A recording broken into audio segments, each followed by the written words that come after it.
जय श्री गणेश। आइए सुनाते हैं बुधवार की व्रत कथा।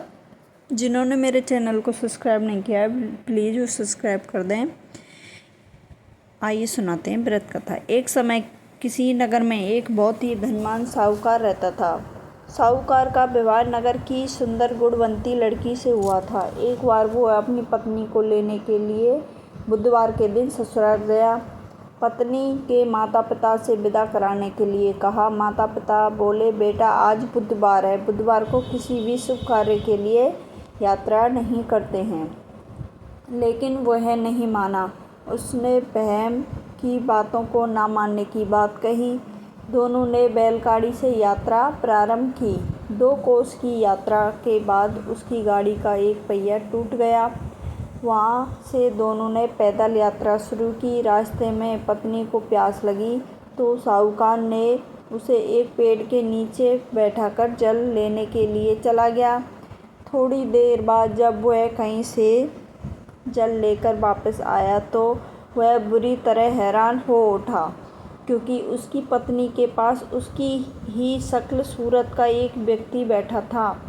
पत्नी भी साहूकार को देखकर हैरान रह गई। वह दोनों में कोई अंतर नहीं कर पाई।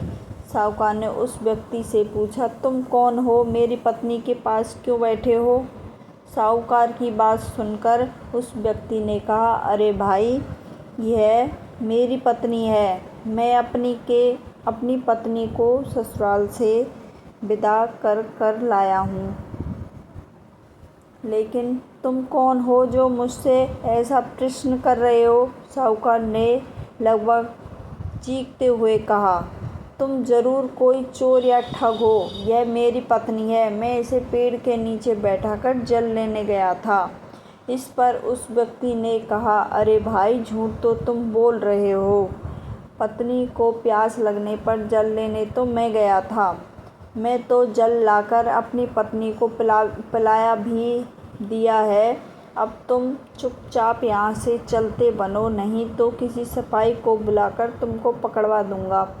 दोनों एक दूसरे लड़ने लगे। उन्हें लड़ता देख बहुत से लोग वहाँ एकत्रित हो गए। नगर के कुछ सिपाही भी वहाँ आ गए। सिपाही उन दोनों को पकड़कर राजा के पास ले गए। सारी कहानी सुनकर राजा भी कोई निर्णय नहीं कर पाया। पत्नी भी उन दोनों में से अपने वास्तविक पति को नहीं पहचान पा रही थी। राजा ने उन दोनों को कारागार में डाल देने को कहा। राजा के फैसले को सुनकर असली साहूकार भयभीत हो उठा। तभी आकाशवाणी हुई, साहूकार, तूने माता पिता की बात नहीं मानी। बुधवार के दिन अपनी ससुराल से प्रस्थान किया। यह सब भगवान बुद्धदेव के प्रकोप से हो रहा है। साहूकार ने भगवान बुद्धदेव से प्रार्थना की, हे भगवान बुद्धदेव, मुझे क्षमा कर दीजिए। मुझसे बहुत बड़ी गलती हुई है। भविष्य में कभी बुधवार के दिन यात्रा नहीं करूँगा। सदैव बुधवार को आपका व्रत किया करूँगा। साहूकार की प्रार्थना से प्रसन्न होकर भगवान बुद्ध ने उसे क्षमा कर दिया।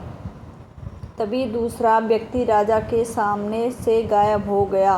राजा और दूसरे लोग इस चमत्कार को देखकर हैरान हो गए।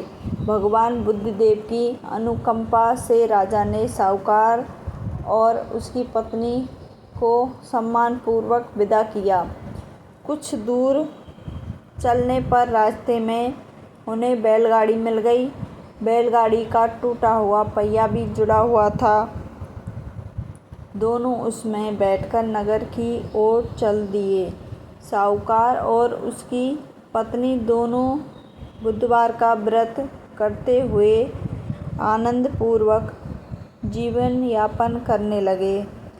भगवान बुद्ध देव की अनुकंपा से उसके घर में धन संपत्ति की वर्षा होने लगी।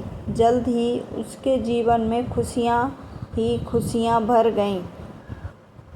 बुधवार का व्रत करने से स्त्री पुरुष के जीवन में सभी मंगल कामना पूर्ण होती हैं और बुद्धदेव सबकी मनोकामना पूर्ण करते हैं।